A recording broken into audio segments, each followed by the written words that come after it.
You're watching Pulse for the 1st of June, and right now it's time for some StarCraft news. In this week's episode, we have a quick talk about the upcoming Season 7 lock, the recent action Blizzard took against players who were engaged in the practice of intentionally losing games and or automating gameplay in StarCraft II, a quick Red Bull Battlegrounds recap, the new TGS Trivia Show featuring HuskyStarcraft, a tour of the new Slayers Pro Gaming House, and more. Let's get straight to the news.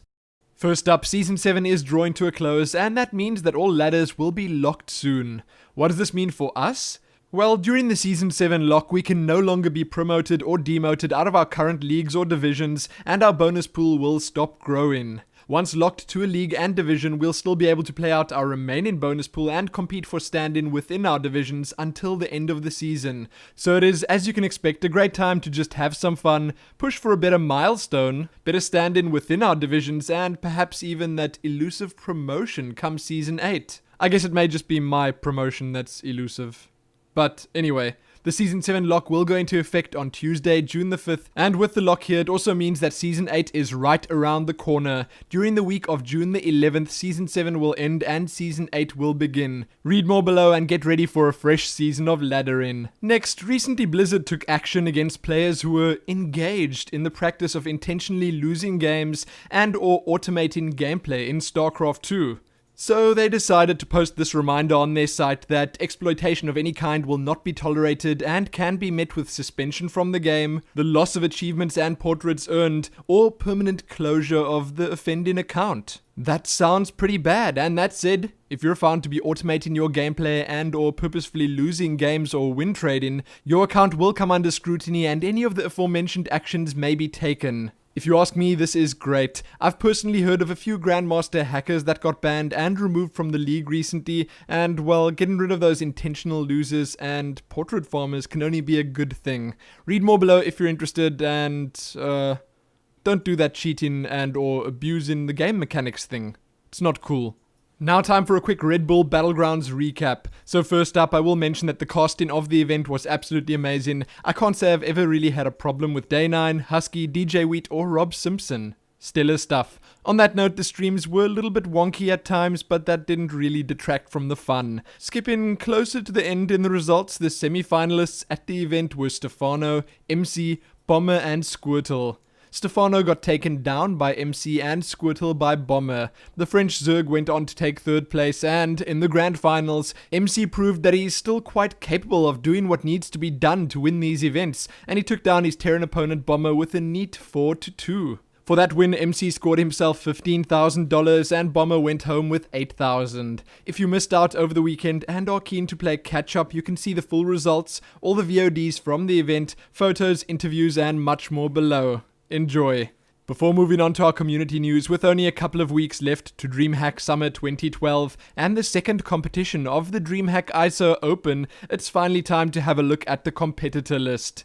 As you can see here, there are a bunch of huge names. Hero, Huck, Naniwa, Stefano, and many others. We've been told that additional players will be added to the list before the tournament begins on the weekend of the 16th of June. Exciting stuff. Check the full list out and read more below. In the first and definitely most entertaining, enthralling, frustrating and exciting of our community news this week, frustrating only because I keep getting the questions wrong, here we have the new TGS Trivia Show. Our host for this StarCraft-themed episode is none other than HuskyStarcraft. So, are you interested in some StarCraft-related trivia? Can you match wits with H to the ASCII Husky? This interactive video is, needless to say, incredibly well done, and some of the questions are super tough. It is split into Bronze, Platinum, and Grand Masters, so be sure to choose the one you think you'll be able to handle.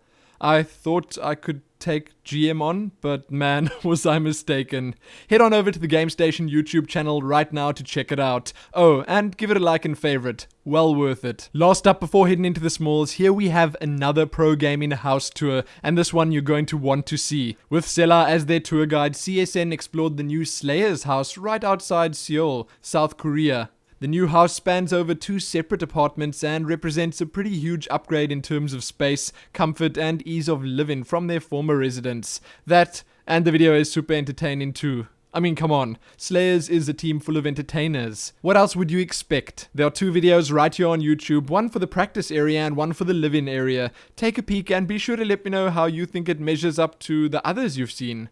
Now though, let's move on to the smalls. First up, in the tournament and event smalls, the World Championship Series German and New Zealand Nationals are happening this very weekend. Have a look at the MLG summer season dates, the MLG Anaheim Caster lineup, and the MLG Anaheim Kespa Invitational bracket. Some really big names in there, and it is definitely well worth having a look at. Then some GSTL updates along with the 2012 GSL Season 2 Code S groups. The guys from CSN are apparently set to host a StarCraft II Casters Cup. There are some IPL 5 and NASL Season 3 updates to have a look at. The CSL Grand Finals and All-Stars are happening this weekend. Day 9 set to cast that. And lastly, read about the 3rd place StarCraft II Invitational. In the community smalls, we've been told that there are going to be 200 Heart of the Swarm stations at MLG Anaheim.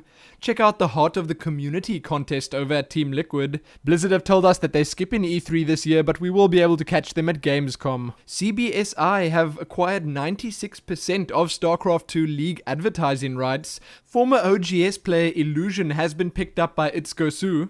The Razer Academy House has announced their players. There's a Jaedong interview to have a look at. Check out a thread over at Team Liquid about a pretty ambitious StarCraft II Machinima project. Then another project, a Zergling for Dong Regu. And this one features prizes. It's a pretty cool idea. You're going to have to look at it for yourself to see what it's all about. Right here on YouTube, you can watch a game of Slayers and you can listen to Day 9 and Kaldor have an interesting conversation. Actually, now that I think of it, rather avoid that last one. But sadly, that's all I have for you in the StarCraft news this week. Check the description below this video for everything that I spoke about. Like the video and do all that other good stuff. And most importantly, happy StarCrafting.